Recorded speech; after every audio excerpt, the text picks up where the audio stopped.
বিশুদ্ধতা, এটা যদি না হয় আমরা চাইলেও কেউ জান্নাতে যেতে পারবো না। এর উপরে আলোচনা হচ্ছে, কিন্তু এখানে একটা ছোট্ট পয়েন্ট শুনে নেন। ইবনে কাইয়িম আল জাওযী রাহিমাহুল্লাহ মাদারিজুস সালিকিন এর গ্রন্থে 7 দফা কর্মসূচি ঘোষণা করেছেন। শয়তানের 7 দফা কর্মসূচি আছে, শুনলে মজা পাবেন। 1, শয়তান আপনাকে শিরক করাবে। তো আপনারা সচেতন মানুষ, আপনি শিরক করতেছেন না, তো দেখতেছেন না এরা তো কেউ শিরক করে না, তাহলে দ্বিতীয় কাজে যাবে, এরা আপনাকে বিদআত করাবে। আর বিদআত মিষ্টি জিনিস, শরীয়তের নামেই হয়। বিদআত আপনারা বুঝেন না, চেনেন তো নাকি? বিদআত হলো শরীয়তের নামেই করা, আল্লাহর সন্তুষ্টি অর্জনের উদ্দেশ্যে কিছু কাজ করা, যেই কাজের মধ্যে আল্লাহর পক্ষ থেকে বা রাসূলের পক্ষ থেকে অনুমোদন নাই। আমার কথা কি বুঝতে পারলেন? যেমন শবে বরাতের রাতে পুরো রাত ধরে সালাত আদায় করবেন, এটা আমার নবীদের নাই, এগুলো হচ্ছে বিদআত। পুরো বছর আপনি রাসূলের অনুসরণ করেন না, অথচ শুধু একদিন রাসূলের নামে আপনি জন্মদিন পালন করেন, রাসূলের সুন্নাহর কোনো খবর নাই, আর আপনি একদিন শুধুমাত্র রাসূলের জন্মদিন পালন করতেছেন। এইটা হলো বিদআত।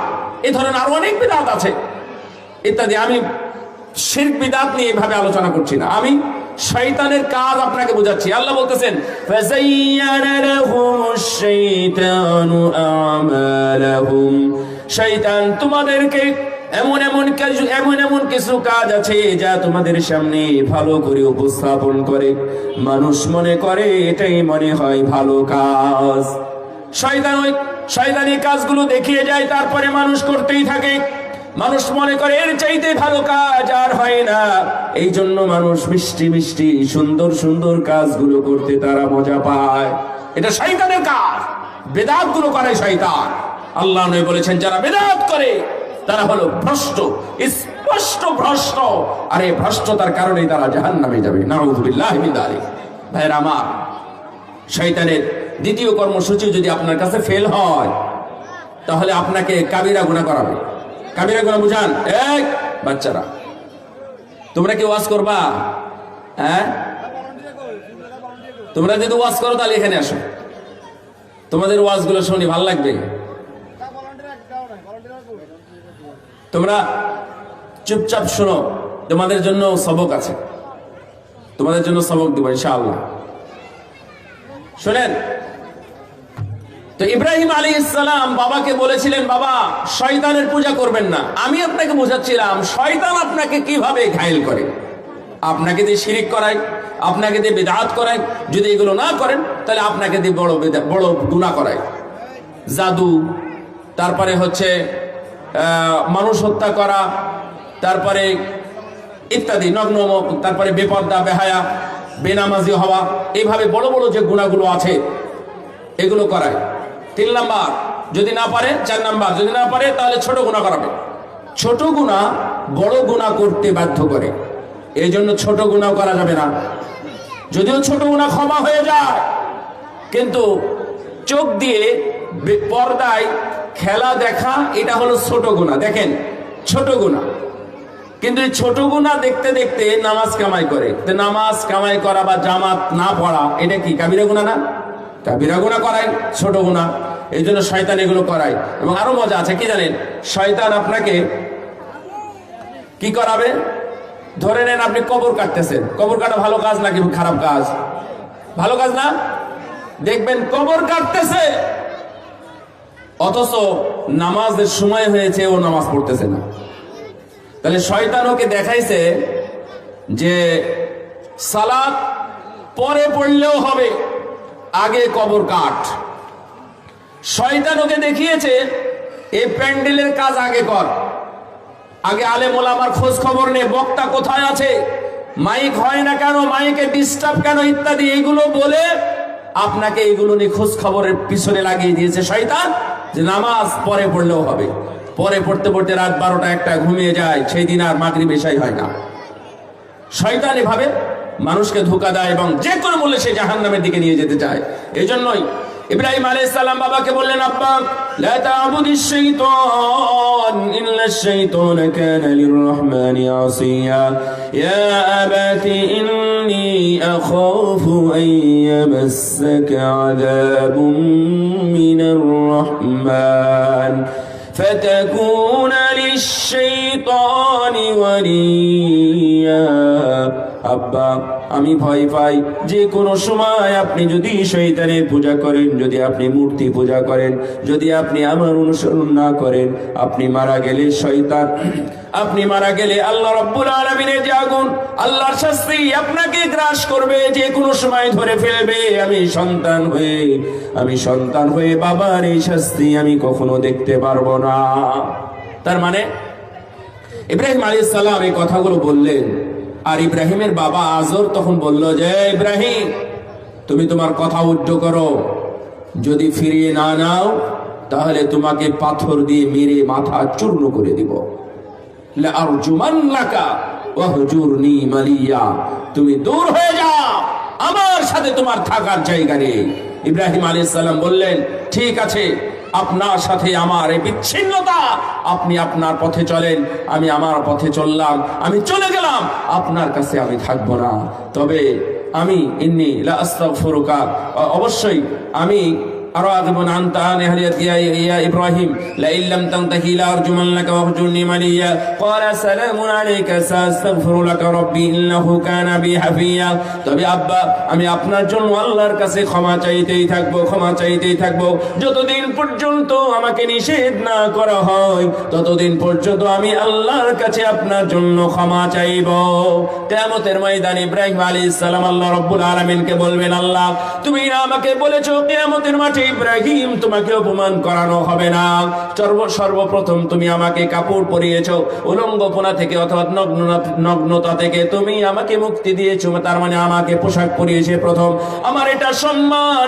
তবে আমার বাবা আজকে জাহান্নামে যাবে, কাফের হয়ে জাহান্নামে যাবে, আর আমি নাকি জাতির পিতা, মুসলিম জাতির পিতা, তাহলে এর চাইতে বড় অপমান আর কি হতে পারে? সুতরাং আমার বাবাকে ক্ষমা করার ব্যবস্থা করুন। আল্লাহ রাব্বুল আলামিন বলবেন, ইব্রাহিম ইন্নী হারামতুল জান্নাতা আলাল কাফিরিন, যারা আমার নবীকে মানে নাই, যারা আল্লাহকে মানে নাই, যারা দুনিয়াতে থাকা অবস্থায় নবীকে মেনে নেয় নাই এবং আল্লাহ রাব্বুল আলামিনের উপর ঈমান আনে নাই, আমি এই সকল ব্যক্তিদের জন্য জান্নাতকে হারাম করে দিয়েছি। ইব্রাহিম, তুমি লক্ষ্য করো তোমার পায়ের দিকে। ইব্রাহিম আলাইহিস সালাম পায়ের দিকে লক্ষ্য করে দেখবেন একটা জানোয়ার, একটা জন্তু পড়ে আছে, একটা প্রাণী, তার 4 হাত পা ধরে জাহান্নামের মধ্যে নিক্ষেপ করা হবে। কে নিক্ষেপ করবে এটা হাদিসে বলা হয় নাই, তবে ইব্রাহিম আলাইহিস সালামের বাবা আজরকে এইভাবে জাহান্নামের মধ্যে নিক্ষেপ করা হবে। আপনার পুরো পৃথিবীর মানুষ কেন ইব্রাহিম আলাইহিস সালামের মতো এত বড় মর্যাদাবান নবী হয়েও তিনি এটাকে রক্ষা করতে পারবেন না। এই জন্য কিয়ামতের দিন আপনার রক্ষাকারী কেউ নয়। যদি কেউ থেকে থাকে, আমার নবী মুহাম্মদ রাসূলুল্লাহ সাল্লাল্লাহু আলাইহি ওয়াসাল্লাম আপনার জন্য শাফাআত করতে পারেন, তাছাড়া আর কিছু না।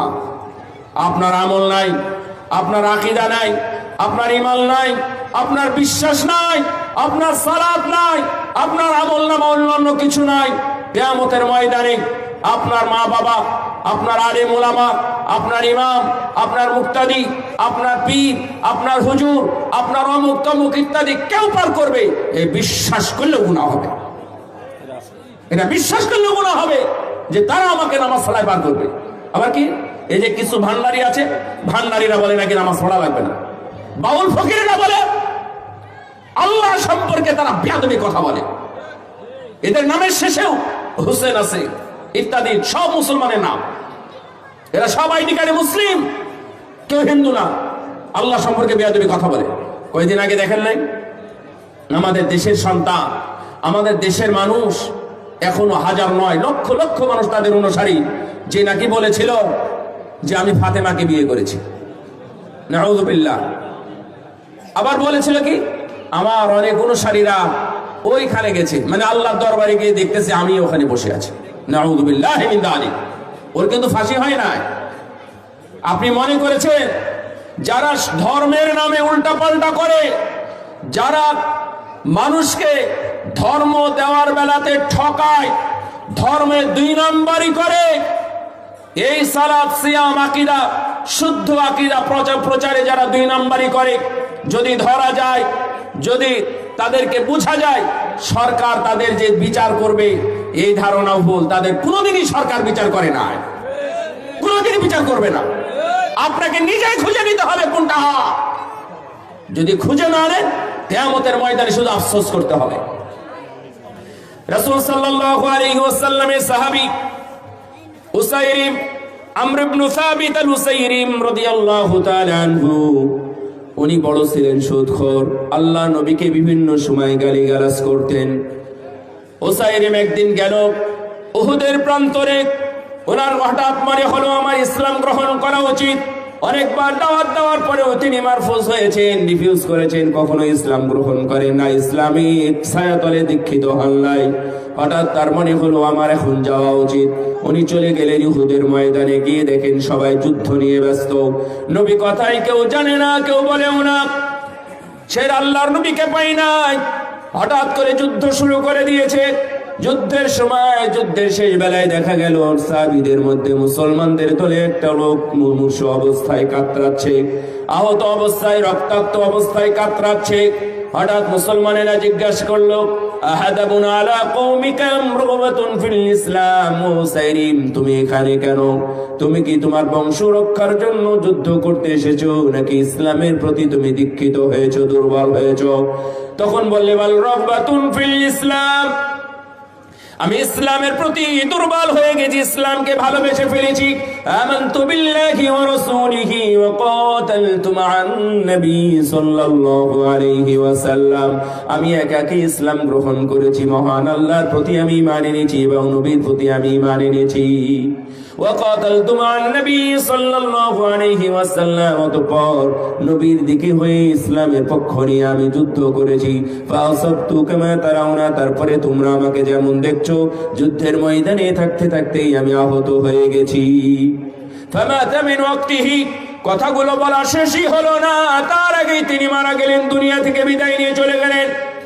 আমর ইবনে সাবিত আল-উসাইরিম যখন মারা গেলেন, সাহাবীরা আল্লাহর নবীর কাছে গেলেন। ফাজাউ বিহি ইলান নবী সাল্লাল্লাহু আলাইহি ওয়াসাল্লাম ফাআখবারু বিমা ক্বালা, সাহাবীরা রাসূলের কাছে গেলেন। যাওয়ার পরে বললেন, ও কে কি বললো সেই কথাগুলো আল্লাহর নবীর কাছে যখন শোনালেন, শুনিয়ে বললেন, ইয়া রাসূলুল্লাহ, তার লাশকে আমরা এখন কি করতে পারি? তার লাশকে আমরা এমনি ছুঁড়ে ফেলে দেব কোন জঙ্গলের মধ্যে, কুকুর, ছাগল, কুকুর অথবা শৃগালের জন্য ছেড়ে দিব, নাকি আমরা সম্মানের সাথে মুসলিম হিসাবে দাফন করব? আমার নবী বললেন,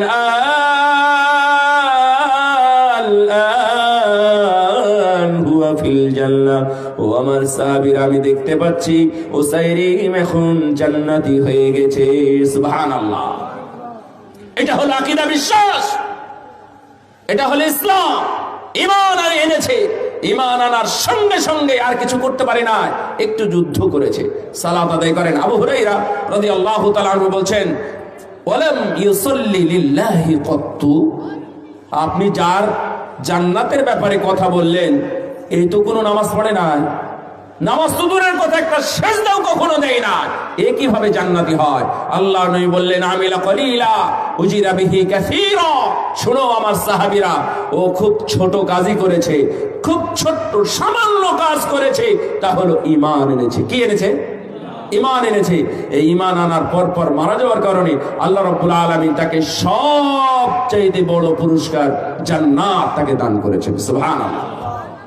বলেন, আল্লাহুম্মা ইন্নী আসআলুকা জান্নাতাল ফিরদাউস। এটা প্রতিদিন বলেন আপনারা? বলে না। 3 বার বললে কি হয় জানেন? 3 বার বললে আল্লাহ রাব্বুল আলামিন, এই জান্নাত আছে, এই জান্নাত আল্লাহকে বলে, আল্লাহ এই লোক তো আমার কাছে আসতে চায়, তোমার বান্দা আমাকে পেতে চায়, সুতরাং তার পক্ষ থেকে আমি সুপারিশ করছি, আল্লাহ তুমি তাকে মৃত্যুর পরে আমার কাছে পাঠিয়ে দাও। সুবহানাল্লাহ। কয়বার বলবেন? যদি আরবি মুখস্থ না থাকে কিসে বলবেন? ইংলিশে, বাংলায় বলবেন। সমস্যা আছে? আল্লাহ যে ভাষায় বলেন, সকাল বিকাল দুপুর রাত যে কোনো সময় আপনার যখন মনে হবে, মা বোনেরা সহ যদি শুনে থাকেন, তাহলে আপনারা অন্তত আল্লাহর কাছে 3 বার জান্নাত চাইবেন প্রতিদিন। তিরমিজির হাদিস, রাসূল সাল্লাল্লাহু আলাইহি ওয়াসাল্লাম বলছেন, কেউ যদি 3 বার জান্নাত চায় তাহলে জান্নাত এটা বলে, আর কেউ যদি 3 বার জাহান্নাম থেকে মুক্তি চায় তাহলে জাহান্নামও আল্লাহকে বলে, আল্লাহ তোমার এই বান্দা জাহান্নামে আসতে চায় না, সুতরাং তুমি আমার থেকে তাকে মুক্ত করে দাও। সুবহানাল্লাহ, মজার কথা। এই জন্যই আপনারা এটা মনে রাখবেন। আপনারা চলেন, আকীদা ছাড়া মানুষ সেই দিন মহাবিপদে পড়ে যাবে। কিয়ামতের মাঠে আল্লাহ রাব্বুল আলামিন 2 জন মানুষকে ডাকবেন। আবু দাউদের হাদিস, আব্দুল্লাহ ইবনে আমর ইবনে আস রাদিয়াল্লাহু তাআলা আনহু থেকে বর্ণিত। কিয়ামতের মাঠে ওয়ায়াউমা ইউহশারু আদাউল্লাহি ইলান নারি ফাহুম ইউসাউন হাত্তা ইযা মা জাউহা শাহিদা আলাইহিম সামউহুম ওয়া আবসারুহুম ওয়া জুলুদুহুম বিমা কানু ইয়ামালুন। কিয়ামতের মাঠে সকল অপরাধীকে যখন এক জায়গায় করা হবে, একই গোয়ালে যখন ভরা হবে, তখন তারা স্মরণ করতে থাকবে, মনে হয় আমাদের জন্য ভালো কিছু নাই। যারা সুদখোর, ঘুষখোর, বেঈমান, মুনাফিক, বেনামাজি, বেরোজাদার যারা আছে, বেপরদা বেহায়া নারী পুরুষ যারা আছে, তাদেরকে যখন এক জায়গায় করা হবে, তখন তারা আশঙ্কা করবে, মনে হয় এখন আমাদের জন্য ভালো কিছু নাই, খারাপ কিছু হতে যাচ্ছে। আল্লাহ রাব্বুল আলামিন তাদেরকে একে একে ডেকে জিজ্ঞাসা করবেন, বলো তোমাদের জন্য রাখা এই খাতাগুলো কার? তারা অস্বীকার করবে, না এই খাতা আমার নয়, কারণ তাদের কাছে তাওহীদ নাই, তাদের কাছে ঈমান নাই, শুধুমাত্র নাম কাওয়াস্তে মুসলমান ছিল। এই জন্যই তারা বলবে, না এই খাতা আমার নয়, এই গুনাহগুলো আমি করি নাই, অন্যায় ভাবে ফেরেশতারা এগুলো লিখে ফেলেছে। আল্লাহ রাব্বুল আলামিন কিরামান কাতিবিন তাদেরকে ডাকবেন, ডেকে বলবেন, ও ফেরেশতারা তোমরা কেন ভুলভাল লিখেছো? ফেরেশতারা বলবে, না আল্লাহ আমরা কোনোটাই ভুল লিখি নাই, ও যা যখন যতটুকু করেছে আমরা তখনই সেটাই ততটুকুই আমরা সেই জন্য লিখে ফেলেছি। আল্লাহ রাব্বুল আলামিন বলবেন তাহলে ঠিক আছে, তোমার হাত দ্বারা, তোমার পা দ্বারা, তোমার চোখ এবং কান এবং এই জিহ্বা দ্বারা, এই চামড়া দ্বারা তোমরা যে অপরাধগুলো করেছিলে, এই জন্য তোমাদের এইগুলো বন্ধ থাক। আমি আমার হাত পা এবং তোমাদের চোখ কানকে জিজ্ঞাসা করে দেখি, আল-ইয়াউমা নাখতিমু আলা আফওয়াহিহিম ওয়া তুকাল্লিমুনা আইদিহিম ওয়া তাশহাদু আরজুলুহুম বিমা কানু ইয়াকসিবুন। আল্লাহ রাব্বুল আলামিন বলছেন, যখন তারা মিথ্যা বলবে, তাদের মুখটা বন্ধ করে দিয়ে হাত পা চোখ কানের কাছ থেকে সাক্ষী নিব, সবাই তাদের বিরুদ্ধে সাক্ষী দিবে। আমি জিজ্ঞাসা করব, তোমার হাত পা, তোমার চামড়া, এই সুন্দরী মহিলারা শোনেন, সুন্দরী মহিলারা যারা আছে, এটা আপনাদের জন্য মেসেজ। এই চামড়া আপনার বিরুদ্ধে সাক্ষী দিবে। আপনি যদি বেপরদা বেহায়ার মতো চলাফেরা করেন, আপনার দেবর ভাসুর সহ চাচাতো মামাতো ফুফাতো পাড়াতো ভাইদের সাথে আপনার চেহারা সুন্দরীটা দেখিয়ে, সুন্দরী চেহারাটা দেখে তাদের সাথে কথাবার্তা বলেন, অথবা কোনো ম্যাডাম যদি স্কুলে গিয়ে পড়ানো শুরু করে তাদের চেহারা দেখি, অথবা কোনো স্কুলের টিচার, কোনো স্কুলের স্টুডেন্ট অর্থাৎ ফিমেল স্টুডেন্ট যদি কোনো টিচারকে তাদের মুখগুলো দেখায়, তাদের সবাইকে সেই দিন কিয়ামতের দিন তাদের হাজির করা হবে এবং তাদের হাত পা চোখ কান এবং চামড়ার কাছ থেকে সাক্ষী গ্রহণ করা হবে, একটাও ছাড় দেওয়া হবে না। وقالوا لجلودهم لما شهدتم علينا قالوا أنطقنا الله الذي أنطق كل شيء وهو خلقكم أول مرة وإليه ترجعون। আল্লাহ রাব্বুল আলামিন বলবেন, সেই দিন তারা আবার দ্বন্দ্ব লেগে যাবে, তাদের চামড়ার সাথে, তাদের হাত পায়ের সাথে, তাদের কানের সাথে, তাদের চোখের সাথে দ্বন্দ্ব লেগে যাবে। এই চামড়া তুই আমার বিরুদ্ধে কেমনি সাক্ষী দিলে রে? তোর জন্য আমি কত কসমেটিক ব্যবহার করেছিলাম, কত প্রসাধনী, কত গহনাপাতি, কত তেল, কত ক্রিম, কত স্নো পাউডার ইত্যাদি আমি ব্যবহার করেছিলাম, আর এই তুই চামড়া আমার বিরুদ্ধে সাক্ষী দিলি কেন? তখন তারা বলবে, কারণ তোমরা তুমি যা করেছো সেটাই তো আমরা বলেছি, আমরা উল্টা পাল্টা কম বেশি কোনোটাই বলি নাই। আল্লাহ রাব্বুল আলামিনকে তখন তারা বলবে, আল্লাহ এই চামড়া আমাকে ফাঁসাতে চায় এবং জাহান্নামে দিতে চাই, সত্য বলে না। চামড়া নাকি সত্য বলে না। আল্লাহ রাব্বুল আলামিন বলবেন, وَكُلَّ إِنسَانٍ أَلْزَمْنَاهُ طَائِرَهُ فِي عُنُقِهِ وَنُخْرِجُ لَهُ يَوْمَ الْقِيَامَةِ كِتَابًا يَلْقَاهُ مَنشُورًا। কিয়ামতের ময়দানে আমি প্রত্যেকটা মানুষের গলায় যে মেমোরি কার্ড ঝুলিয়ে রেখেছিলাম, সেই মেমোরি কার্ডের মধ্যে অডিও আছে এবং ভিডিও আছে। আমি সমস্ত অডিও ভিডিও পিকচার গুলো বের করে মানুষকে আমি জানিয়ে দেব।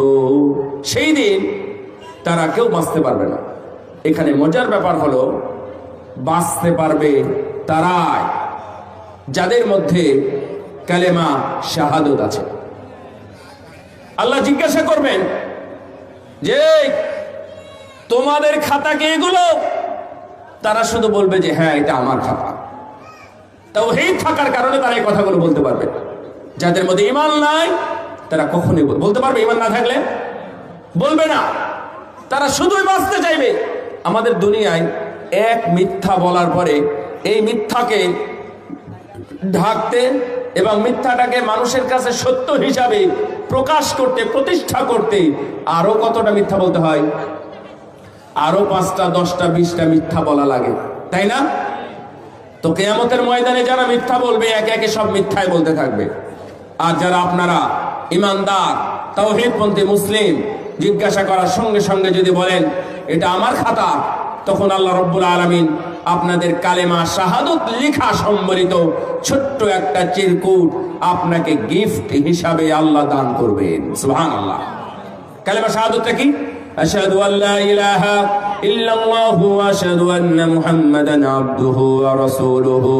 কালেমা শাহাদত আল্লাহ রাব্বুল আলামিন রাসূল সাল্লাল্লাহু আলাইহি ওয়াসাল্লাম বললেন, যখনই কালেমা তারা পাঠ করবে এবং ছোট্ট চিরকুট নিয়ে মিজানের পাল্লায় রেখে দিবে, আল্লাহ রাব্বুল আলামিনের বিশেষ গিফট, মিজানের পাল্লায় রাখার সঙ্গে সঙ্গে তাদের নেকির পাল্লা ভারী হয়ে যাবে। তাহলে কালেমা শাহাদতটা আমাদের মধ্যে থাকতেই হবে। যদি না থাকে তাহলে কিয়ামতের মাঠে আমরা ধরা খেয়ে যাব এবং আমাদের নামে মামলা হবে। তখন আপনার নামে আর্গুমেন্ট, বিচার আচার ইত্যাদি অনেক কিছু হয়ে যাবে। সেখান থেকে বাঁচা খুব কঠিন হয়ে যাবে। আর আপনার সালাত, সিয়াম এগুলো পার করবে বটে, তবে সালাতের আগে রাসূল সাল্লাল্লাহু আলাইহি ওয়াসাল্লাম দীর্ঘ 13 বছর কি শিখিয়েছেন সাহাবীদের? সালাত, সিয়াম, হজ, যাকাত এগুলো শিখিয়েছেন না? কোনটা? এগুলো কোনোটাই শিখান নাই। প্রথম মক্কায় 13 বছর সালাতের শিক্ষা দেন নাই, সিয়ামের শিক্ষা দেন নাই, যাকাতের কথাও বলেন নাই। সব এসেছে মদিনায় যাওয়ার পরে। আপনাদের ইমানের ভিত্তি, আপনি যে মুসলিম, এই ইসলামের ভিতকে শক্তিশালী করার জন্য আপনাদের ইমানকে কঠিন করতে হবে, ইমানকে শক্তিশালী করতে হবে। কিয়ামতের ময়দানে যার ঈমান নাই তার কিছুই নাই, তার সালাত সিয়াম কোনোটাই কাজে লাগবে না যদি ঈমান না থাকে। আল্লাহ রাব্বুল আলামিন বলেন, ওয়া মান ইয়াকফুর বিল ঈমান ফাকাদ হাবিতা আমালুহু। যে কেউ যদি ঈমানের সাথে কুফরি করে থাকে, ঈমানের সাথে কুফরি করে থাকে, তাহলে তার সমস্ত আমল বিনষ্ট হয়ে যাবে। সূরা মায়েদার প্রথমে 5 নম্বর আয়াতে আল্লাহ রাব্বুল আলামিন এই মেসেজটা আমাদেরকে দিয়েছে। তার মানে আমরা জেনে শুনে আমরা কেউ আমলকে বিনষ্ট করতে চাই না। এই যে এখানে আমলের কথা বলি, আপনারা এই যে এখানে বসে আছেন, আল্লাহ রাব্বুল আলামিন বলতেছেন, ও আমার বান্দারা, তোমরা যারা এখানে বসে আছো, আমি ফেরেশতাদের সাক্ষী রেখে বলি, আমি আল্লাহ আমার এই সকল বান্দাকেই ক্ষমা করে দিলাম। সুবহানাল্লাহ। এটা একটা মুজিজা এবং আমাদের জন্য নিয়ামত। ফেরেশতারা তখন বলে, আল্লাহ এখানে অনেকেই আসছে এই তাফসীর শোনার জন্য না, ওয়াজ মাহফিলে আসে নাই, এমনিতেই কোনো কাজে আসছে। আল্লাহ রাব্বুল আলামিন বললেন, হুমুল জুলাসা লা ইয়াশকা বিহিম জালিসুহুম। যারা এখানে বসে আছে আমার এই ক্ষমা থেকে কেউ মাহরুম বঞ্চিত হবে না, সবাই ক্ষমা পেয়ে যাবে। সুবহানাল্লাহ। এই যে এখানে আসার পরে যে আপনাদের নেকিগুলো হচ্ছে, আপনি গুনাহ থেকে মুক্ত হচ্ছে, এটা যদি ঈমান না থাকে আপনার এক চল পরিমাণ সেই দিন দাম দেওয়া হবে না।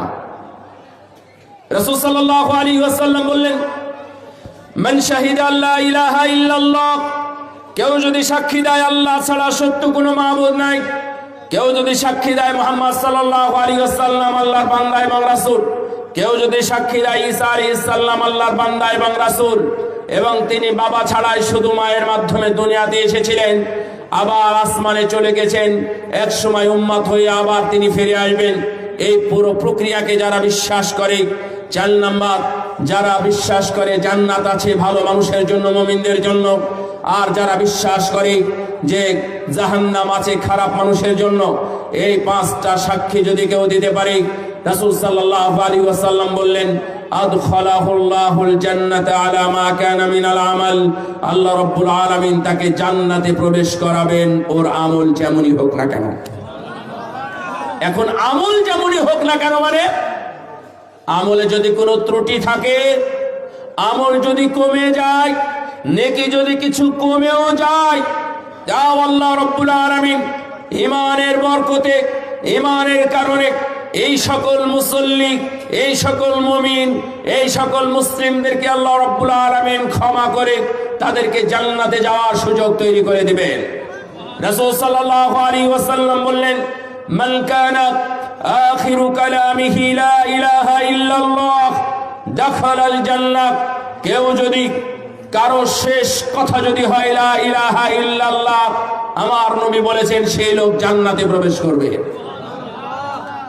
এখন আপনারা আরো আছে হাদিস, কেউ যদি বলে লা ইলাহা ইল্লাল্লাহ, কেউ যদি বলে জীবনে কোনোদিন বলে থাকে, তাহলে অবশ্যই সে একদিন জান্নাতে প্রবেশ করবে। কেউ যদি বলে লা ইলাহা ইল্লাল্লাহ হারামাল্লাহু আলাইহিন নার, কেউ যদি লা ইলাহা ইল্লাল্লাহ বলে থাকে, আল্লাহ রাব্বুল আলামিন তার জন্য জাহান্নামের আগুনকে হারাম করে দেন। এটা সবই তাওহীদ, লা ইলাহা ইল্লাল্লাহ। এখন আমি আপনাদের বলি, বলেন তো সবাই অভ্যাস করেন তো লা ইলাহা ইল্লাল্লাহ বলা। এটাই তাওহীদের মূল চাবিকাঠি। আপনাদেরকে আজকে আমি হয়তোবা যতটুকু বলবো, আপনারা আরো 50-100 বছর পরেও আপনি বুঝতে পারবেন যে তাওহীদ এবং কালিমাতুত তাইয়্যিব লা ইলাহা ইল্লাল্লাহর উপরে যারা পরিপূর্ণ ঈমান আনে তাদের কতটুকু কল্যাণ হয়। আমি আপনাকে একটু বুঝাই। কালেমা তাইয়্যিব লা ইলাহা ইল্লাল্লাহ এটা আমরা বলতে সবাই অভ্যস্ত, কিন্তু কয়েকটা উদাহরণ দিই। যেমন কেউ যদি গোপনে কোনো পাপ করে থাকে, লা ইলাহা ইল্লাল্লাহর জিকির করে থাকে, তাহলে এই লা ইলাহা ইল্লাল্লাহ কি গোপন পাপীর কোনো কাজ দিবে? কোনো কাজ হবে না। আপনি বসে বসে লা ইলাহা ইল্লাল্লাহ জিকির করেন, মাজারে যারা বসে থাকে তারা তো শুধু লা ইলাহা ইল্লাল্লাহ বলে আর গাঁজা খায় আর জিকির করে, নামাজ পড়ে না। যারা মাজারে বসে থাকে অধিকাংশ অবস্থা এটাই। তো যারা সালাত আদায় করে না, নামাজ পড়ে না, তাদের জন্য কি লা ইলাহা ইল্লাল্লাহ মুক্তি দিবে? মুক্তি দিবে না। আরো বলি, যারা লা ইলাহা ইল্লাল্লাহ জিকির করে আবার অফিসে গিয়ে বড় বড় ঘুষ খায়, প্রতিদিন ঘুষের টাকা গুনে বাড়ি নিয়ে এসে বানায়, বড় বড় বাড়ি তৈরি করেছে সুদের টাকায়, জালেম হয়েছে, জুলুম করে মানুষের টাকা খেয়ে তারা বড় বড় বিজনেসম্যান হয়েছে অথবা বড় বড় বাড়ির মালিক হয়েছে। এই লা ইলাহা ইল্লাল্লাহ তাকে কি কিয়ামতের দিন পার করবে? পার করবে না। তাহলে এখানে আমি এতক্ষণ তাহলে কি ওয়াজ করতেছি? এখানে লা ইলাহা ইল্লাল্লাহর কয়েকটি শর্ত আছে। আমি আপনাকে কয়েকটা শর্ত শুধু জানিয়ে যাই। 1 নাম্বার, আপনাকে লা ইলাহা ইল্লাল্লাহ সম্পর্কে জ্ঞান অর্জন করতে হবে। আপনারা বলবেন, আমি তো এসএসসি পাস করি নাই, আমি তো 5 পর্যন্ত পড়তেই পারি নাই, আমি তো এটা করতে পারি নাই, সেটা করতে পারি নাই, তাহলে আমি লা ইলাহা ইল্লাল্লাহর জ্ঞান জানবো কখন? লা ইলাহা ইল্লাল্লাহর জ্ঞান জানাটা ফরজ।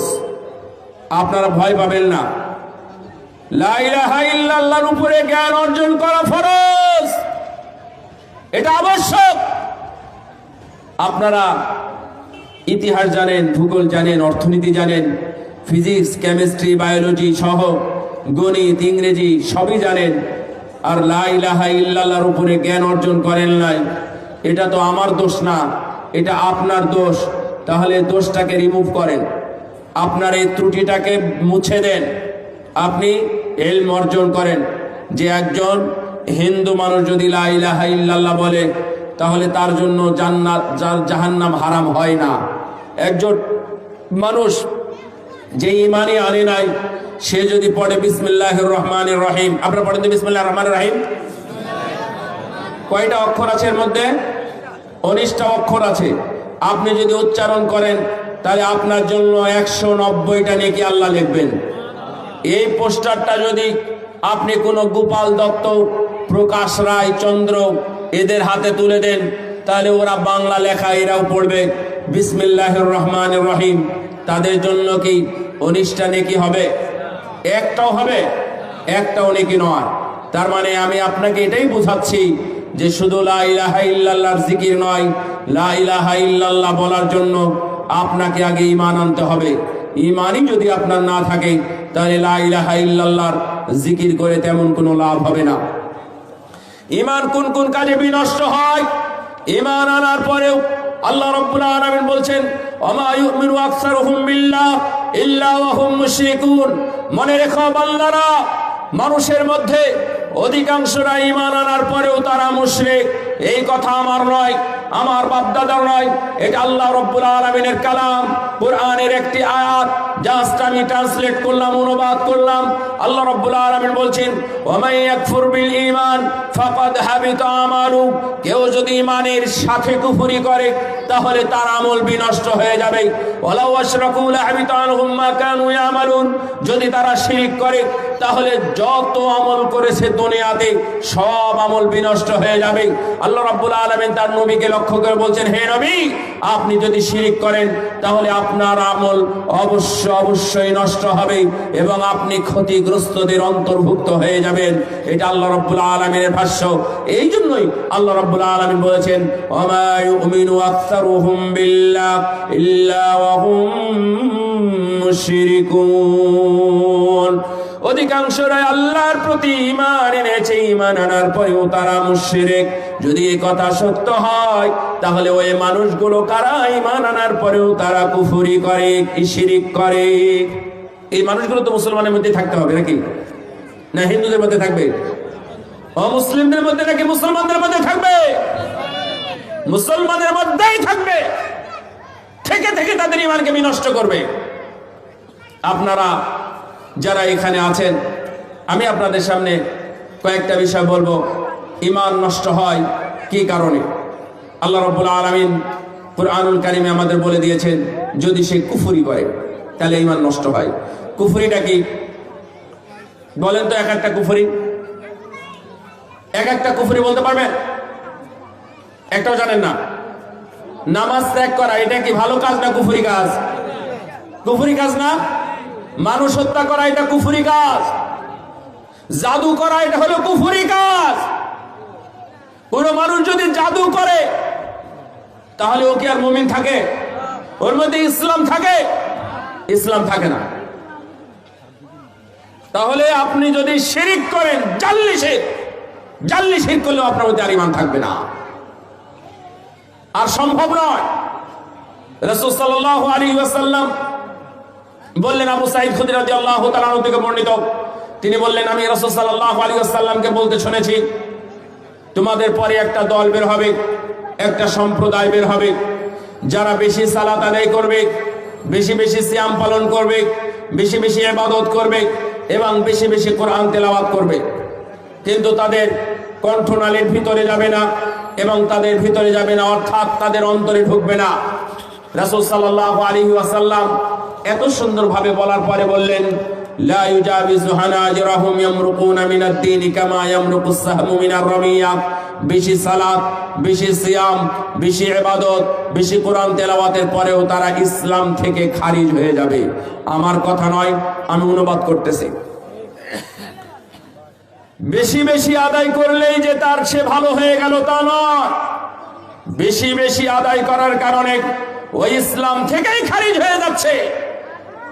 তাহলে আমরা কখন মুসলিম থাকবো? আজকে যারা ফজর পড়েন নাই, এখনো পড়েন নাই, পৃথিবীতে যারা বিদ্বান ছিলেন তাদের কি হুকুম? ওনারা কিছু বলতে চাচ্ছেন? শুনেন, আমি বলি, আপনারা যারা এখানে আছেন, যারা ফজর পড়ে নাই এবং এখনো পড়ে নাই, এদের ব্যাপারে পৃথিবীর বিদ্বানগণ কি উল্লেখ করেছেন? এরা কি এখনো মুসলিম আছে? হ্যাঁ, আপনারা ভয় পাচ্ছেন? এদেরকে পৃথিবীতে 4 মাযহাব, 4 ইমাম সহ দুনিয়াতে যত মুহাদ্দিস, মুফাসসির, মুজাদ্দিদ, ফুকাহা, উলামা, উজামা আছে, তারা কেউ তাদেরকে মুসলিম হিসাবে উল্লেখ করেন নাই। তবে ইমাম আবু হানিফা বলেছেন যে হ্যাঁ, ও যদি নামাজ না পড়ে জেলখানায় বন্দি করো, জেলখানায় যদি বন্দি করে নামাজ পড়তে না চায় তাহলে তাকে হত্যা করো।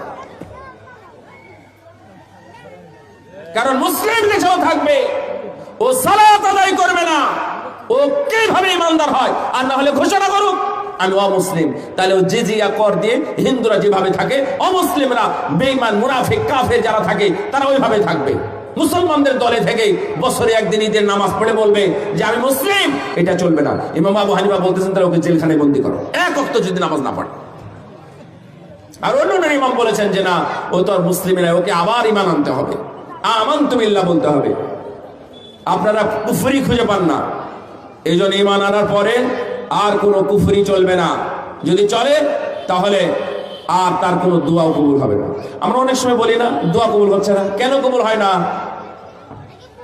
কবুল হয় না তার মানে আমার নামাজ ঠিক নাই, আমার নামাজের সময় ঠিক নাই। 4 ওয়াক্ত পড়ে তো 1 ওয়াক্ত পড়ে না, 3 ওয়াক্ত পড়ে তো 2 ওয়াক্ত পড়ে না। যখন যখন সুবিধা তখন সালাত আদায় করে। সালাত আদায় না করলে তো মুসলিমই ভালোভাবে থাকতে পারে না। তাহলে ও আল্লাহর কাছে দোয়া করলেই কবুল হয়ে যাবে, এটা আবার কে বলেছে? এই জন্য সাবধান। 2 নাম্বার, কেউ যদি আল্লাহ সম্পর্কে খারাপ কিছু জানে, আল্লাহকে যদি না চিনে, তাহলে তার ঈমান থাকে না। আল্লাহ সম্পর্কে যদি আকীদা ঠিক না থাকে, আল্লাহ সম্পর্কে যদি জ্ঞান না থাকে, তাহলে সে মুসলিম থাকতে পারে না। আমি বুঝাই, বাড়ির দারোয়ান যখন মালিক এসেছে তখন বলতেছে আপনি কে, আপনার পরিচয় দেন। যদি পরিচয় না দেন তাহলে আমি আপনাকে বাড়ির মধ্যে ঢুকতে দেব না। তাহলে উনি ওখানে প্রথম থেকে যে কাজটা করবেন তা হলো ওকে আগে চাকরি থেকে বরখাস্ত করবেন। বেটা, তুমি আমার বাড়িতে থেকে দারোয়ানগিরি করতেছো, তুমি আমাকে চিনো না, তাহলে তোমার চাকরি, তোমার সার্ভিস নেওয়ার আমার কোনো প্রয়োজন নেই। তুমি আগে এখান থেকে আউট হও, তারপরে আমি একাকী বাড়িতে ঢোকার ব্যবস্থা করতেছি। যারা মুসলিম আল্লাহকে চিনে না, আল্লাহকে জানে না, তাদের কাছে কোনো দাম নেই। এই জন্যই আল্লাহ সম্পর্কে জ্ঞান অর্জন করতে হবে। মারিফাতুর রব মানে আল্লাহকে জানা, আমাদের প্রতিপালককে জানা, সৃষ্টিকর্তাকে জানা। আল্লাহ রাব্বুল আলামিন বলছেন, ওমা কদরুল্লাহ হাক্কা কদরিহি ওয়াল আরদু জামিআন কবদতুহু ইয়াওমাল কিয়ামা ওয়াস সামাওয়াতু মাতুইয়াতুম বিয়ামিনিহি সুবহানাহু ওয়া তাআলা আম্মা ইউশরিকুন। তারা আল্লাহকে চিনে নাই, আল্লাহর মর্যাদা দেয় নাই, যেমন মর্যাদা দেওয়া উচিত ছিল তেমন দেয় নাই। অথচ আল্লাহ রাব্বুল আলামিন কিয়ামতের মাঠে সেই দিন পুরো জমিনকে এক হাতে এবং পুরো আসমানকে এক হাতে সেই দিন ধরবেন।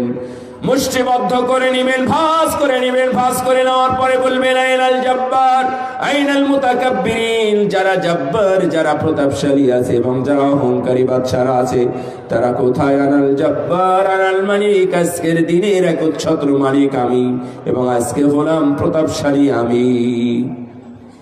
আল্লাহকে তারা চিনে নাই, আল্লাহ সূরা সম্পর্কে তাদের কোনো ধারণা নেই, আল্লাহর অবস্থান সম্পর্কে তাদের ধারণা নেই। ইমাম আবু হানিফা রাহিমাহুল্লাহকে জিজ্ঞাসা করা হয়েছিল, ফিকহুল আকবরের মধ্যে দেখবেন আপনারা, ইমাম আবু হানিফা রাহিমাহুল্লাহকে জিজ্ঞাসা করা হয়েছিল, কেউ যদি বলে আল্লাহ কোথায় আমি জানি না, তাহলে আপনার মত কি?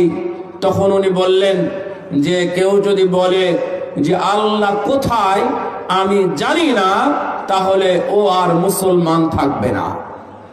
তার মানে আল্লাহর অবস্থান সম্পর্কে আল্লাহ যেটা বলেছেন সেটা আপনাদেরকে জানতে হবে, যদি না জানেন। আর আমি আগে বলেছি, আপনার অন্যান্য ক্ষেত্রে যদি ভুলও হয় আল্লাহ হয়তো বা ক্ষমা করে দিবেন, কিন্তু আকীদা চ্যাপ্টারে যদি ঠিক থাকে আল্লাহ রাব্বুল আলামিন আপনাকে সেই দিন জান্নাতে প্রবেশ করাবেন। আকীদা চ্যাপ্টারটা ঠিক থাকতে হবে।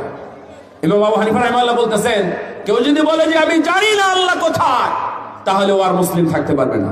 এই জন্যই আর রহমানু আলাল আরশি ইস্তাওয়া, আল্লাহর অবস্থান সম্পর্কে আমাদের জানা আবশ্যক, এবং আবশ্যক যে আল্লাহ রাব্বুল আলামিন আরশে সমুন্নত।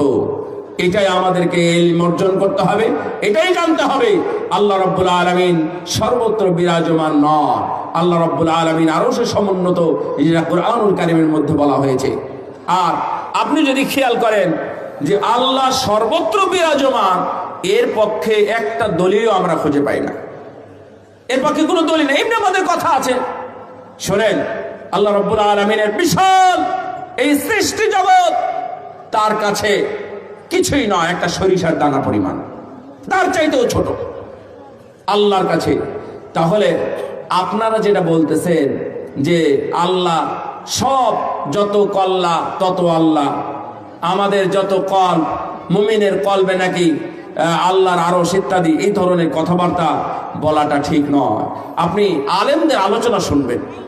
শুধুমাত্র আমাদের দেশে কিছু প্রচলিত বাজারে 2-4 টাকা 10 টাকার কিছু বই বিক্রি হয়, এই বই থেকেই আমরা এগুলো জানার চেষ্টা করেছি। আলেমদের কাছ থেকে জানতে হবে, যারা বড় বড় মুহাদ্দিস, মুফাসসির, বর্তমানে বড় বড় আলেম, আল্লামা দিলওয়ার হোসেন সাঈদী আল্লাহ তারপর রহম করুন, দুনিয়া থেকে চলে গেছেন। আপনি ওনার বক্তব্যগুলো শুনবেন, ওনার লেখনীগুলো পড়বেন, আপনি জানতে পারবেন। এখন আমাদের বড় বড় আলেম ওলামা আছে, এখন শেখ কাজী ইব্রাহিম আছেন, তারপরে আমাদের আল্লামা মামুনুল হক আছেন, ওনাদের আলোচনাগুলো শুনলে দেখবেন, বুঝতে পারবেন ওনারা বড় বড় দেশের বিদ্বান। শেখ আহমদুল্লাহ আছেন, ডক্টর মনজুর ইলাহি আছেন, ডক্টর সাইফুল্লাহ আছেন, ডক্টর আবু বকর মোহাম্মদ জাকারিয়া আছেন। এই ধরনের অনেক বড় বড় বিদ্বান আছেন, যারা বড় বড় প্রতিষ্ঠান চালান, নিজে প্রতিষ্ঠানে চাকরি করেন, আবার তারা বিশ্ববিদ্যালয়। আমাদের আপনাদের এই অঞ্চলের মানুষ কামালউদ্দিন জাফরি, নাম শুনেছেন? সেই কামালউদ্দিন জাফরি, ওনার আলোচনা শুনবেন, তাহলে বুঝতে পারবেন। তাই আল্লাহ সম্পর্কে আপনাদের ধারণাগুলো অবশ্যই স্বচ্ছ হবে এবং ক্লিয়ার হবে। অনেকেই আমরা বলে থাকি কিয়ামতের ময়দানে আল্লাহ রাব্বুল আলামিনকে আমরা দেখবো নাকি দেখবো না? দেখবেন না? তা আল্লাহ রাব্বুল আলামিনকে যদি দেখেই থাকি এবং দেখার যদি খায়েশ থাকে, তাহলে আল্লাহ রাব্বুল আলামিনকে অযথাই বলবেন কেন যে আল্লাহ নিরাকার? আল্লাহর সূরা আছে, ওই সূরাটা কেমন আমরা জানি না। লাইসা কামিথলিহি শাইউন ওয়া হুয়াস সামিউল বাসীর। আল্লাহ রাব্বুল আলামিন নিরাকার সত্তা নন। আল্লাহ রাব্বুল আলামিন সেই দিন জাহান্নামের মধ্যে তার পায়ের বৃদ্ধাঙ্গুলি দিয়ে জাহান্নামকে পেট পূর্তি করে দেবে। তখন জাহান্নাম বলবে অফ অফ অফ, যথেষ্ট হয়েছে, যথেষ্ট হয়েছে, আর লাগবে না। আল্লাহ রাব্বুল আলামিন ওয়ায়াউমা ইউকশাফু আন সাক ওয়া ইউদউনা ইলাস সুজুদি ফালা ইস্তাতিউন। কিয়ামতের মাঠে আল্লাহ রাব্বুল আলামিন তার এক পাকে একবারে কাপড় সরিয়ে দিবেন, অথবা এক পা এগিয়ে দিবেন। যারা মুমিন সেই দিন আল্লাহ রাব্বুল আলামিনের সেই পায়ের উপরে সিজদায় পড়ে যাবে। আমার নবী বলছেন, কিয়ামতের ময়দানে আমি আল্লাহর পায়ের নিকটে সিজদায় পড়ে যাব এবং আল্লাহর কাছে আমি যা চাই, আল্লাহ আমাকে যা শিখিয়ে দিন, আমি সেইগুলো সিজদায় গিয়ে বলবো এবং আমার উম্মতের জন্য সুপারিশ চাইব।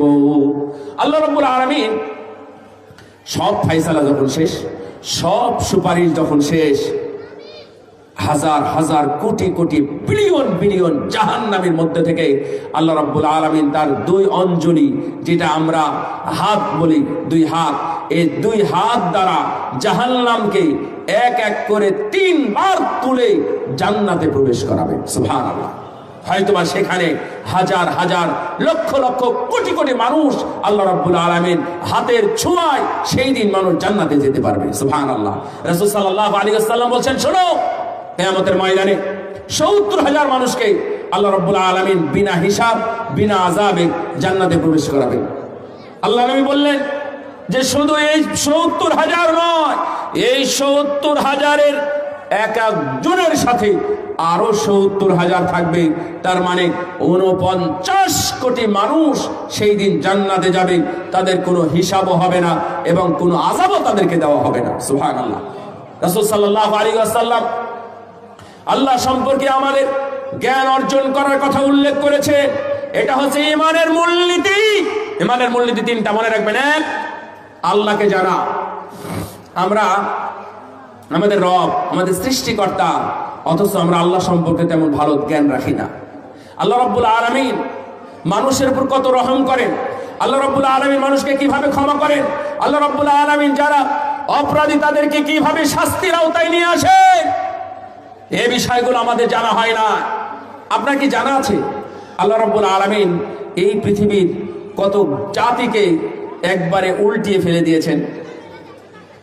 আপনার কি জানা আছে এই পাপাচারের কারণে কত এলাকাকে সাগর বানিয়ে দিয়েছেন? আপনার কি জানা আছে অপরাধের কারণে আল্লাহ রাব্বুল আলামিন অনেক জাতিকে শোর শুকুর খবিশে পরিণত করেছেন? আপনার কি জানা আছে এই পৃথিবীর কত মানুষকে আল্লাহ বানরে পরিণত করে দিয়েছেন? আপনার কি জানা আছে এক জাতিকে আল্লাহ পুরোটাই অন্ধ করে দিয়েছিলেন, মানে ফাতামাসনা আয়ুনাহুম, তাদের চোখগুলোই নাই করে দিয়েছিলাম, একজন মানুষও দেখতে পেত না। কোনো মানুষ সেই এলাকায় চোখওয়ালা ছিল না, তারা সবাই সেই দিন ধ্বংস হয়ে গেছে। তাহলে আল্লাহ সেই ক্ষমতা খর্ব হয়ে গেছে। আল্লাহ রাব্বুল আলামিন শুধুমাত্র একজন সাহাবী পড়েছিলেন কুল হু আল্লাহু আহাদ আল্লাহুস সামাদ। আপনারা পড়েন তো, কুল হু আল্লাহু আহাদ আল্লাহুস সামাদ। এই 2টা আয়াত পড়ার কারণে আল্লাহ রাব্বুল আলামিন তাকে ক্ষমা করে দিয়ে জান্নাতি বানিয়ে দিয়েছেন। সুবহানাল্লাহ। আপনি আল্লাহ সম্পর্কে যদি না জানেন, আল্লাহুস সামাদ, আল্লাহ অমুখাপেক্ষী, এটা কি জিনিস? আপনি যদি জ্ঞান অর্জন না করেন আসমা ও সিফাত সম্পর্কে, আল্লাহ সম্পর্কে জানতে পারবেন না। এই জন্য আমাদের ইমানের দাবি, আমাদের ইমানের উসুল, ইমানের মূলনীতি আল্লাহ সম্পর্কে জ্ঞান অর্জন করা। যদি আল্লাহ সম্পর্কে জ্ঞান অর্জন করেন তাহলে আপনার আকীদাটা স্বচ্ছ হবে। যদি আল্লাহ সম্পর্কে আপনি কোনো জ্ঞান না জানেন তাহলে আপনার আকীদা ভ্রষ্ট হয়ে থেকে যাবে। আপনি মনে করবেন মাজারে যাওয়া যায়, আপনি মনে করবেন পীরের দরবারে মাথা নত করা যায়, আপনি মনে করবেন মাজারে দান করা যায়, কবরে পয়সা দেওয়া যায়, কবরে মান্নত করা যায়, সেখানে অমুক দরবারে গিয়ে সন্তান চাওয়া যায়, ইত্যাদি করা যায়। রাসূল সাল্লাল্লাহু আলাইহি ওয়াসাল্লামের কবরে আমরা ওখানে 5 বছর থেকে ডিউটি করেছি, পড়াশোনা করেছি। আমরা আজ পর্যন্ত, এখন পর্যন্ত ওখানে কোনো একটা টাকা নয়, একটা রিয়াল পর্যন্ত আমরা কখনো কাউকে ফেলতে দেখি নাই। অথচ আপনি শাহজালাল শাহপরানের মাজারে গিয়ে দেখেন লক্ষ লক্ষ টাকা, 500 হাজার টাকার নোটের সেখানে অভাব নাই। কত মানুষ সেখানে টাকা পয়সা দিয়ে ফেলে দেখছে। কি উদ্দেশ্যে? কেন গোলাপ শাহের মাজারে মানুষ সেজদা দেয়? নবীর কবরে সেজদা দেওয়ার কোনো জায়গা নাই। নবীর কবরে 100 হাত কেন, আপনি 1000 হাত দূর থেকে আপনি মাথা নত করতে পারবেন না। মাথা নত করলে আপনাকে লাঠি দিয়ে পিটে সেখান থেকে তাড়িয়ে দিবে। আর আমাদের কবরে লেখা আছে সেজদা দেওয়া যায় না, তার মানে আপনাকে সেজদা দেওয়ার কথা উল্লেখ করেছে ওখানে, আপনাকে স্মরণ করিয়ে দিয়েছে। এই জন্যই আল্লাহ সম্পর্কে আকীদাটা যদি আপনারা অর্জন করতে পারেন, ইনশাআল্লাহ আল্লাহ রাব্বুল আলামিনের হাত আছে, আল্লাহ রাব্বুল আলামিনের পা আছে, আল্লাহ রাব্বুল আলামিনের চোখ আছে, কান আছে, কিন্তু সেটা খবরদার এটা ধারণা করবেন না এটা কাদের মতো, অসম্ভব, কিন্তু আছে। আল্লাহ রাব্বুল আলামিন বলছেন, এক নূহ আলাইহিস সালামকে বললেন ওয়াসনাইল ফুলকা বিআয়ুনিনা, ও নূহ তুমি আমার চোখের সামনে তুমি নৌকা তৈরি করো। আল্লাহ রাব্বুল আলামিন বললেন খলাকতু বিয়াদাইক, আমি আমার 2 হাত দ্বারা আদমকে তৈরি করেছি। আল্লাহ রাব্বুল আলামিনের হাত বা ইত্যাদি যেগুলো আছে এগুলো সবগুলোকেই আমাদেরকে বিশ্বাস করতে হবে। আরেকটা হলো কুদরতি, আপনাকে কে বললো কুদরতি? আমরা অনেকে বলে না যে এটা হচ্ছে কুদরতি হাত, এটা ক্ষমতা। আল্লাহর ক্ষমতার কি অভাব? তুমি ওখানে ক্ষমতা নিয়ে যাচ্ছ কেন? এটা তো আর একটা বানোয়াট কথা, এটা কুদরতি চোখ। এই কথাটা বলাটাও ভুল। আমি আপনাকে ঠকাতে আসি নাই, আল্লাহর রাস্তায় আমি ঠকাতে আসি নাই। আল্লাহ সম্পর্কে, নবী সম্পর্কে আমাদের ধারণা অনেকের এলেম নাই, জানা না পড়ে। আপনি কয়জন, একজনকে যদি আমি ডেকে জিজ্ঞাসা করি রাসূল সাল্লাল্লাহু আলাইহি ওয়াসাল্লামের এই লাইফটা কেমন ছিল, আপনি দেখবেন অনেক উত্তর দিতে পারবে না। কেন? কবরে গিয়ে প্রশ্ন করলে তুমি কি উত্তর দিবা? কবরে এই তিনটা প্রশ্ন হবে না? আল্লাহ সম্পর্কে, নবী সম্পর্কে এবং দিন সম্পর্কে তিনটা প্রশ্ন তো হবে। এই তিনটা প্রশ্নের উত্তর কোথায়? আমরা শুধুমাত্র নবী নবী নবী, বছরে একদিন জন্মদিন পালন করলাম, শেষ, আর কোনো খবর নাই। রাসূলের সুন্নাহর কোনো খবর নাই, রাসূলের সুন্নাহর কোনো মর্যাদা দেওয়া হয় না। রাসূলের সুন্নাতের ব্যাপারে যদি বিভিন্ন জায়গায়, মসজিদে, মাদ্রাসায়, বিভিন্ন জায়গায় কয়েকটা দু একটা সুন্নাত পালন করতে চায়, হাইয়াকুমুল্লাহ শেখানা, বারাকাল্লাহ, মাশাআল্লাহ। রাসূল সাল্লাল্লাহু আলাইহি ওয়াসাল্লামের সুন্নাহ পালন করতে গেলেও সেখানে মহাফিতনা হয়। এই জন্য আমি আপনাদেরকে বলবো, আল্লাহ সম্পর্কে, রাসূল সাল্লাল্লাহু আলাইহি ওয়াসাল্লাম সম্পর্কে, আর একটা হলো দিন সম্পর্কে। আমরা সব জানি, শুধু দিন জানি না। এটাই হচ্ছে আমাদের বর্তমান অবস্থা। আপনি খেয়াল করে দেখেন, ওরা দুনিয়ার সব ইতিহাস জানে, আটলান্টিক মহাসাগর সম্পর্কে প্রশ্ন উত্তর জানে, প্রশান্ত মহাসাগরে কত পানি, কত মাছ, কত কীট পতঙ্গ, প্রাণী আছে, এগুলো সম্পর্কেও জানে। দুনিয়ার এখান থেকে এখানকার কত উচ্চতা, কত দূরত্ব, কত কি আছে, কোন দেশে কি হয়, কোন দেশের মানুষ কেমন ইত্যাদি সব জ্ঞান তাদের মধ্যে আছে। শুধুমাত্র দিন সম্পর্কে তাদের মধ্যে জ্ঞান নাই। দিনের জ্ঞানই তারা অর্জন করে নাই, বাকি সব জ্ঞান অর্জন করা হয়ে গেছে। দিনের জ্ঞান অর্জন করুন, দিন ইসলাম সম্পর্কে জানুন। ইনশাআল্লাহ আপনাদের আকীদা শুদ্ধ হবে, সুন্দর হবে, এবং আপনারা সংস্কৃত শুদ্ধ একটা দিনের আপনারা একজন সদস্য হতে পারবেন ইনশাআল্লাহ। আমরা আবারও একটু রিপিট করি, তা হলো আল্লাহ সম্পর্কে, আল্লাহ সম্পর্কে, রাসূল সাল্লাল্লাহু সম্পর্কে এবং দিন সম্পর্কে আপনারা পরিপূর্ণ জ্ঞান অর্জন করুন। আকীদা যদি কোনো অশুদ্ধতা থাকে তাহলে আকীদাকে শুদ্ধ করুন। যদি আপনার জীবনে কোনো শিরক থেকে থাকে তাহলে শিরককে যে কোনো মূল্যে আপনার জীবন থেকে বিদায় করুন। আল্লাহ রাব্বুল আলামিন আমাদের সবাইকে সহি আকীদা, শুদ্ধ আকীদা নিয়ে, শুদ্ধ ঈমান নিয়ে যেন মৃত্যুবরণ করার তৌফিক দান করেন। আল্লাহ রাব্বুল আলামিন যেন আজকের এই আয়োজনকে কবুল করে নেন। এই আয়োজনে যারা আমরা শুদ্ধ আকীদা শুদ্ধ করার জন্য যারা এখানে একত্রিত হয়েছি এবং সহি আমল অর্জন করার জন্য এখানে একত্রিত হয়েছি, আল্লাহ রাব্বুল আলামিন যেন আমাদের সবাইকে জান্নাতের জন্য কবুল করে নেন। আল্লাহ যেন আমাদের সবাইকে ক্ষমা করে দেন। আমিন। ওয়া সাল্লাল্লাহু আলা নবিয়িনা মুহাম্মদ ওয়া আলা আলিহি ওয়া সাহবিহি আজমাইন। আসসালামু আলাইকুম ওয়া রাহমাতুল্লাহি ওয়া বারাকাতুহু। আলহামদুলিল্লাহ।